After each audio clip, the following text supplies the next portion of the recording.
সব জান্নাতীরা মঙ্গলবারে উড়াল দিবে। বেলা ডুবে ডুবে একটা পাথরের মধ্যে রেস্ট নিবে।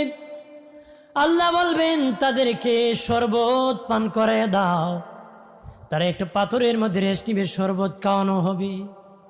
বুধবারে সকালবেলা উড়াল দিবে। বেলা ডুবে ডুবে আরেকটা রেস্ট হাউসে তারা রেস্ট নিবে।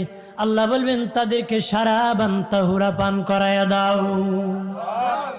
বৃহস্পতিবার আমার উড়াল দিবে গো। বেলা ডুবে ডুবে আল্লাহর আরশে আজিমের মধ্যে তারা পৌঁছে যাবে। আল্লাহর আরশে যখন ওই জান্নাতীরা যাবে, প্রথম দিদারে এলাহি পুরস্কার আমি বলেছিলাম মুমিনের। এই জান্নাতীরা আরশে আজিমে যাওয়ার পরে আল্লাহর বান্দার মধ্যে, আল্লাহর বান্দির মধ্যে এরকম একটা পর্দা থাকবে। পর্দার ওই পারে আল্লাহ, ওই পারে বান্দা, ওই পারে আল্লাহ।